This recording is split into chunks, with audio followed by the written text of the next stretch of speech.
काला भौजी झरुआ पुल पे रील बनाली, रील बनाली।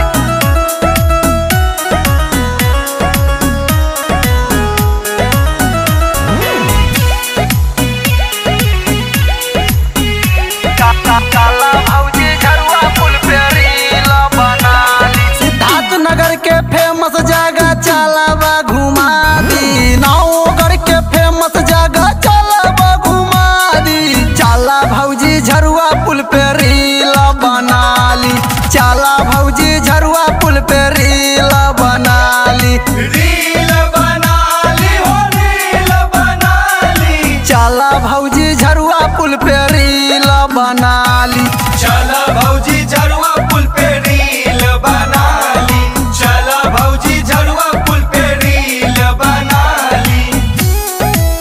देर न करा चलाइए भौजी रील बनाली।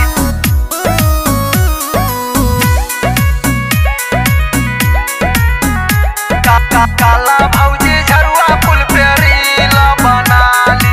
किटवा बासी बढ़ानी से रोजे लोग आवेले, रोजे लोग आवेले हो रोजे लोग आवेले। अपने गर्लफ्रेंड के लई के घुमावेले, लाई के घुमावेले हो लाई के घुमावेले। चला सब लोगवन के नाच के देखा दी, चला सब लोगवन के नाच के देखा दी। चला भौजी झरुआ पुल पे रील बनाली, चला भौजी झरुआ पुल पे रील बनाली,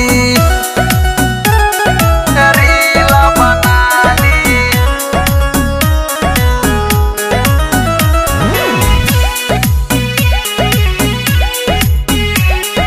काला भौजी झरुआ पुल पे रील बनाली।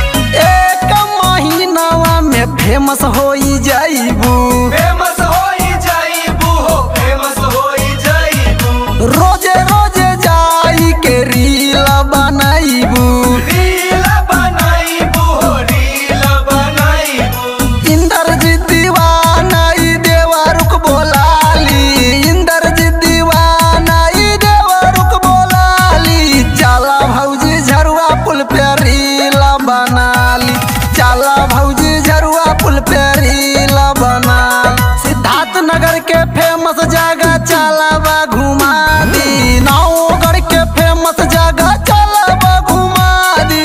चला भौजी झरुआ पुल पे रील बनाली, चला भौजी झरुआ पुल पे रील बनाली, रील बनाली हो रील बनाली। चला भौजी झरुआ पुल पे रील बनाली, चला भौजी झरुआ पुल पे रील बनाली, चला भौजी झरुआ पुल पे रील बनाली।